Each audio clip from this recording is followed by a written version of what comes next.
only the flintiest of hearts could not have sympathy for the Duchess of Sussex. For 9 months she has had to endure in silence as her family have traded cheap shots at her expense. Half-brother, half-sister, nieces, nephews and distant cousins have toiled away to come up with the most lurid of claims. Yet with commendable grace, Meghan has largely managed to stand aside from many of these insults. But her estrangement from her father has been an altogether different matter. One foolish act, his mistake in conniving with paparazzi photographers ahead of last May's royal wedding, was followed by another, informing Meghan he wouldn't attend her wedding via the show business website TMZ.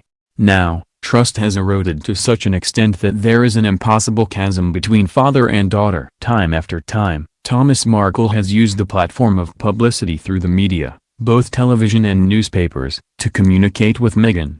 At first there was some fellow feeling for this lonely divorce who found himself drawn into the extraordinary world of the British royal family following Meghan's engagement to Prince Harry. There was sadness, too, when ill health forced him to pull out of the wedding after the fake photos scandal emerged. But the leaking of the heartbreaking letter Meghan wrote to her father, one that revealed the depth of her despair over their rift, is a new low.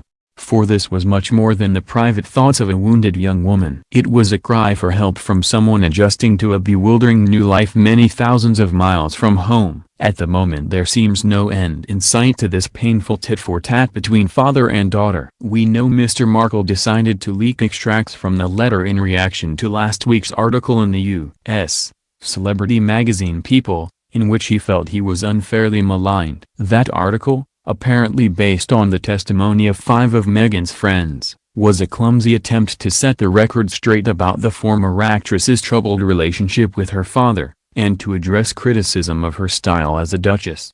So clumsy, in fact, that seasoned royal watchers wonder if it was done without any input from the Duchess at all. As I wrote on Thursday, I feared that if that was the case, Meghan was playing with fire as Diana had done before her. One close friend, not one of the 5, has since let it be known that Meghan was not, in fact, aware of what they were doing. Unfortunately, the reaction from Mr. Markle, at his modest home on the U.S.-Mexico border, has been to do what he has done throughout this whole sorry business. He delivered another broadside. This time he stirred hypocrisy into the pot, claiming that far from being a conciliatory gesture, her letter, written last August, had left him feeling devastated. In it, she blamed him for breaking her heart into a million pieces by giving interviews to the press, fabricating stories and attacking her new husband. She also admonished him for siding with his elder daughter, Samantha, who has relentlessly attacked her half-sister in the media, while Meghan silently suffered at the hand of her vicious lies. She went on to complain that Mr. Markle had made no attempt to contact her, and chastised him for falsely claiming he is the one who has been shunned, a criticism he flatly denies.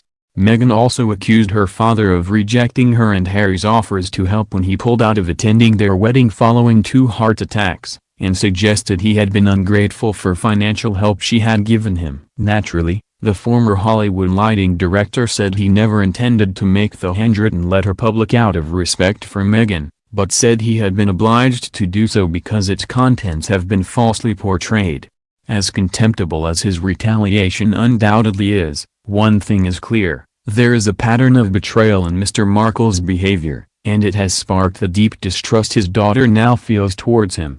This surely explains the carefully calibrated language Meghan uses in her letter. She knew, or at least those around her did, that there was every chance her father might make its contents public. What is perhaps more intriguing is that he has chosen not to release its full contents. One reason, I am told, is because the rest of the letter is more revealing about his bizarre behavior and presents him in a less than flattering light. So what on earth will happen next? Is it too late to repair this rift, and is it time for the Duchess to cut off all links with her father? I, for one, fear that moment has arrived. There is no question that the matter could have been handled better. Few people now remember, but when Harry and Meghan's engagement was announced, a joint statement was put out by Kensington Palace on behalf of her mother and father.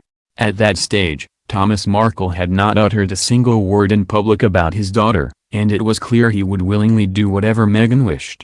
Quite what happened next has never been made clear. Mr. Markle later complained that no one reached out to him as they did to his ex-wife, Doria Ragland, who has behaved with impeccable dignity since her daughter's romance with Harry became public.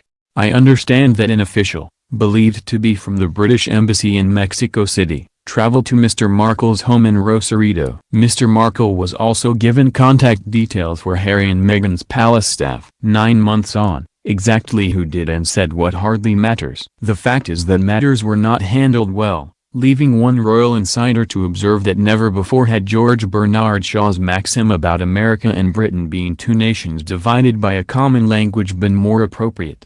Meghan, too, cannot wholly escape blame. The fact she chose to invite only 2 family members to the wedding, her mother and father, was, of course, up to her. But the absence of her wider family was bound to provoke media interest and resentment among her relatives. If they needed any spur to speak out, the wedding snub was just such encouragement. For the palace, how to handle the Markle clan was another problem. Their most recent experience of outsiders marrying into the royals had been the Duchess of Cambridge's family, the Middletons. Kate's parents, Michael and Carol, have barely put a foot wrong, the only black mark being the Duchess's lively Uncle Gary Goldsmith. Yet compared with the Markles, Uncle Gary, who has never revealed any secrets about Kate, has been a saint. All this still begs the question of why Harry and Meghan have never traveled to Mexico to see the Duchess's father. Their failure to do so has only added to the sense of isolation that Mr. Markle feels. Of course, the Duchess has been on the sharpest of learning curves. She's not just taking on a new nationality, a new religion. Before the wedding she was baptized into the Anglican Church, and a new husband, but she's having to embrace a way of life. She hasn't always got it right. Writing messages for sex workers on bananas might seem a little gauche, but it is surely just a matter of learning the ropes. Meanwhile, her work with the Grenfell Tower survivors has been compassionate and genuine. She has one other trump card, marriage to the most popular young member of the royal family. And, contrary to the views of those 5 friends who spoke to People magazine, Meghan is much liked by the British people. But for now, the Duchess of Sussex has another more pressing matter. Does she make one final attempt at reconciliation with the father she clearly loves, or does she give him up as a lost cause? After his latest stunt, many will feel the latter is rapidly becoming her only sensible option, if only to protect herself.